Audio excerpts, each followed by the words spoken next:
Hey, welcome to my channel. What you're about to see is a day of us prospecting from a new hailstorm, finding where to work, actually doing some inspections for hail and wind damage, what to look for, how we overcome some objections, how we close some deals, and lots of tips and tricks. So go ahead and make sure to comment below. Let me know anything that you liked about this.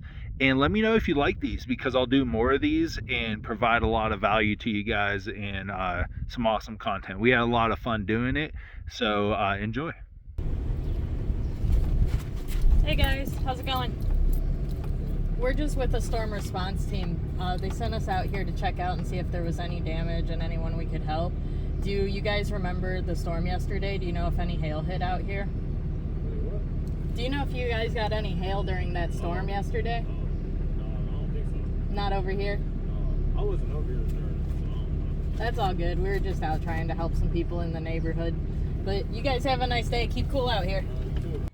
All right, so we went around and we looked for different damages, like leaves on the ground. So if you look behind me, you'll be able to see all these leaves on the ground and everything. And then we were talking to people out the window, as you seen Sydney doing, and we found somebody. Hey, is it cool if we get up on your roof, take a quick look at it? We'll let you know if there's any damage, and at least we'll know if we're in the right area, see if we need to help all your neighbors and everything. And he said, yeah, go right ahead, which is crucial. If you find somebody and inspect their roof, to make sure that you're in the right area. So he's got a nice dimensional. Let's see what we find. All right, so we're up here on the roof, and what we're finding, some size hail. If you look here, you can see the spatter, and that's pretty small. Now, we did find some hail that is kind of corresponds with that, the real smaller stuff, like something like that hit right there. Now, if that's all we're getting out here, that's enough to get it covered. But let's see what else we could find out here. All right, now another thing you could look at for telltale signs of hail damage is electrical boxes. So we found a nice one. Let's go out and let's see if we can find any spatter and how big it is.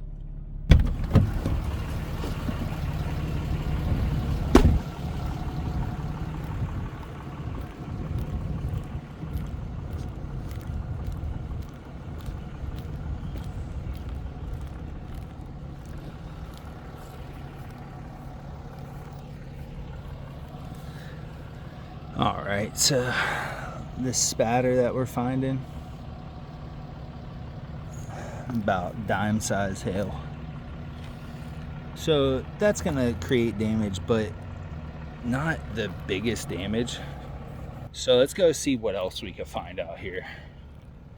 All right, so we're getting up on the roof right now for wind damage. Let's see what we got there.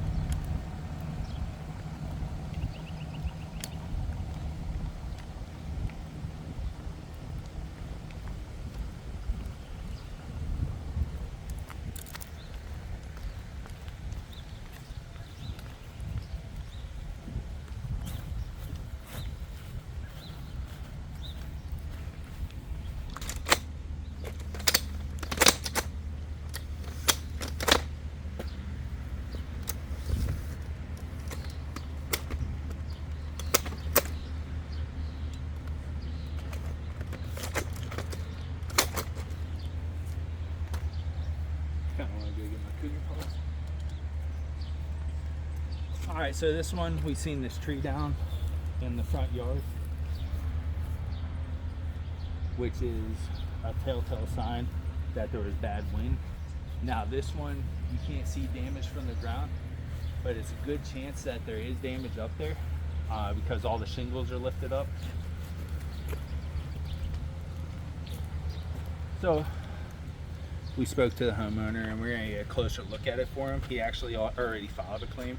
Let him know that 9 times out of 10 if insurance is up there alone, then they usually won't cover it, leave it dead in the water. Just let him know the downfalls that you could see when filing a claim and tell him, hey, we can help him out with that. That's all it takes. All right, so we're gonna look for creases up here. Couldn't see any visible damage from the ground. He did tell us about these temp repairs he did. So we could claim that as a temp repair if we find more damage. Yeah, we got some creases right here. So these right here, you see how it's unsealed? Well, and it's got a crease. Well, that's a good crease. You don't want to lift up on shingles too much. Just see if they're unsealed. Now let's look at the rest of this roof.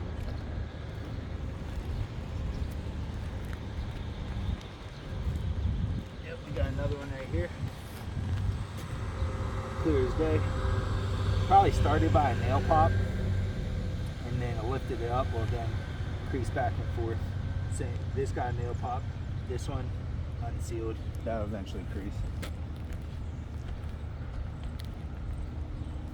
And what you want to do is you want to see if you can find a bunch of unsealed ones too and put like a little hash on them, because those unsealed ones, you gotta let them know eventually those are gonna crease and come off later as well. So make sure to let the homeowner know that, because that tells them how they need it.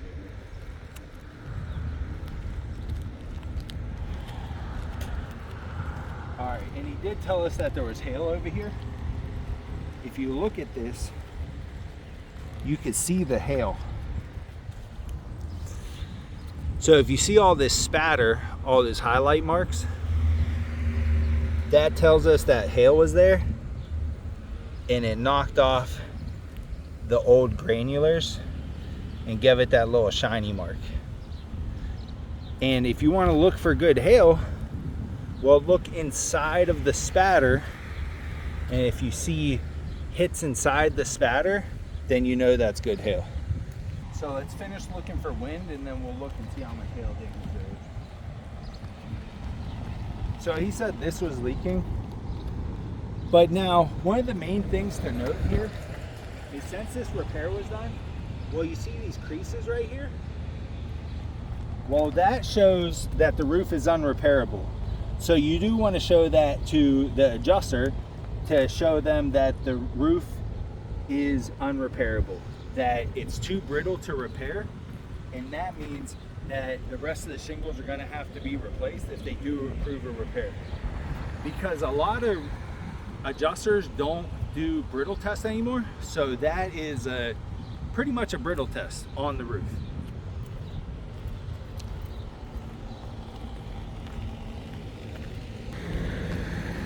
So this one's a good crease. Now we got creases on the two back slopes, which is good. If we found one or two on the front, that would be even better. So that we get every side of the roof with a repair. There's some behind the chimney. Oh yeah. Sometimes you'll see where wind gets directed, you'll see creases. Like it could come up a wall and then right where all that wind gets directed, then it has creases. This has the chimney right here, all the wind's hitting right here. Well, it's this shingle, these shingles are getting the brunt of the wind. So it's easy for them to get damaged right there.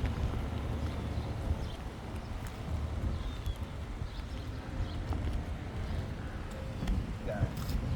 All right, now when you look at these ones, these aren't as defined of a crease, but these are what's called striations. This is where damage really starts to begin.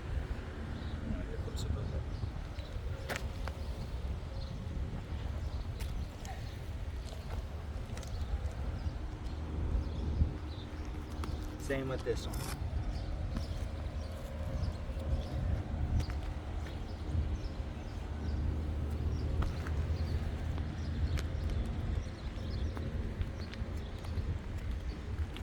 So this is really good spatter. So if you find good hail hits with this spatter, then it just, there's no question about it that it is hail damage. It's not going to be blistering because it's in spatter. So let's see what we can find.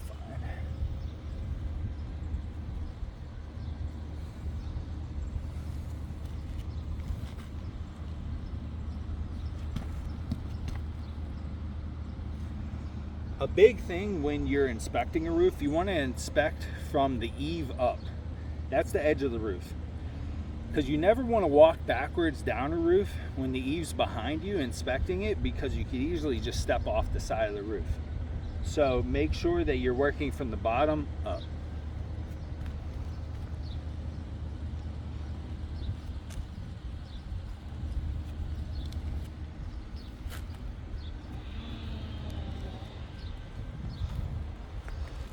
Now the thing with 3-tab shingles, they are more resilient when it comes to hail, and they're not so easily damaged. Now dimensional shingles are a lot more easily damaged, but the thing with the 3-tabs is they lay solid against each other. The dimensionals have a little air pocket, so then when the hail hits the shingle, then it cracks through it. All right, so now we have found some on the front.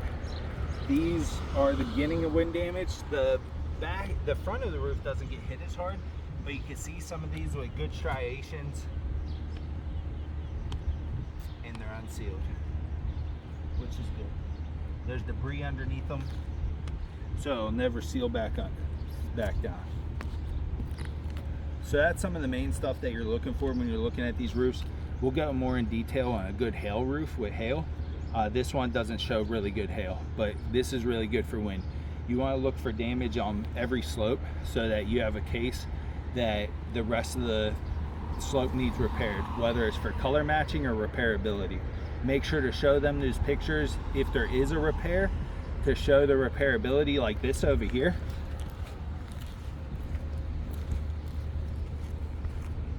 If you look at this, they did this little sheet metal to divert the rain.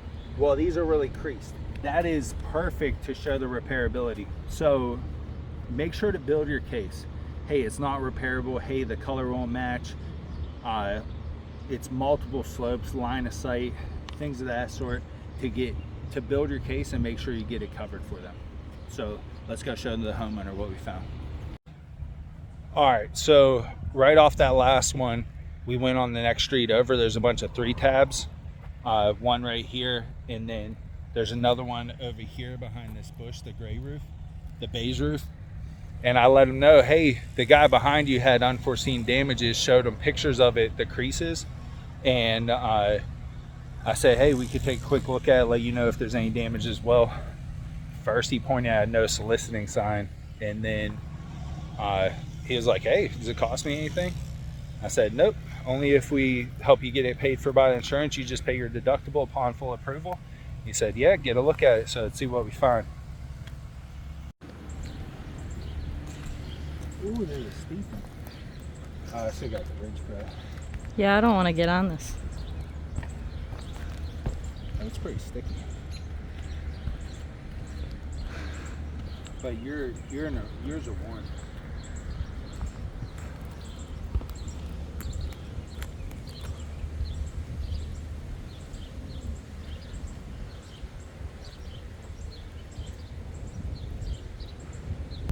All right, just had one. I walked up to the door, and as soon as I get up there, he starts pointing to the no soliciting sign. So I was like, yeah, no, the reason why we're here is we're working with your neighbor behind you. Did you see the tree fall down? He's like, yeah. Okay, great.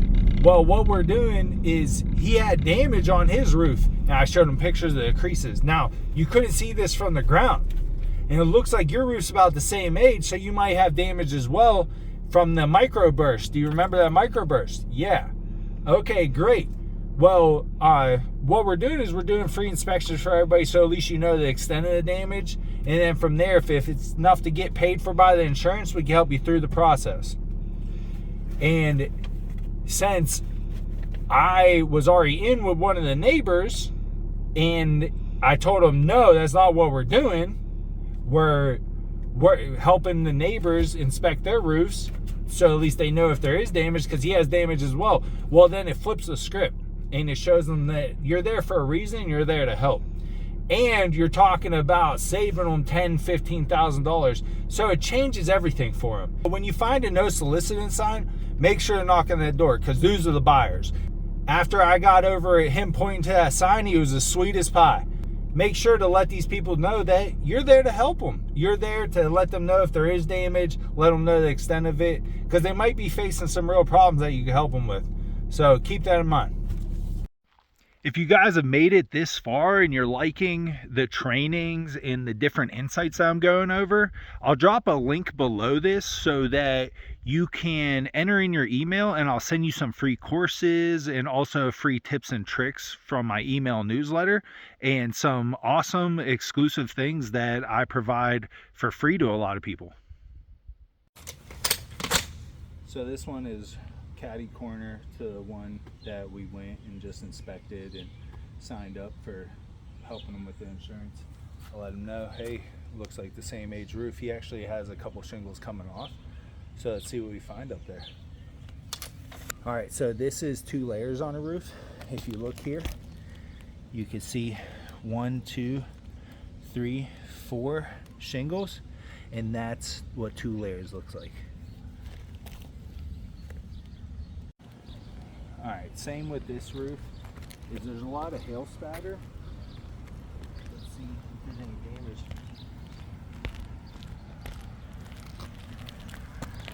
This one looks like more of hits, but still nothing too substantial to get paid for. But let's look for wind. Okay, now this right here is lichen growth. If you come look at this, this is what happens when lichen grows on the roof, is eventually it gets knocked off, and sometimes it looks like hail hits like these, but that's just lichen, so nothing to worry about with that. So the first 3 inspections we did, we signed up the 3rd one. The numbers always work out, and every 3 inspections I usually get a deal. And your job is to take massive action, getting as many inspections as you can, because the numbers will always play in your favor if you knock enough doors and do enough inspections. Now, the key with that one was assuming. I assumed the inspection. I went over everything. He wasn't fully bought in. He kept me this kind of type look, and reading that, I just, okay, well, here, go ahead, look over that information. What I'll do is I'll take my ladder, I'll get a quick look at it, see if it's eligible to get paid for by insurance.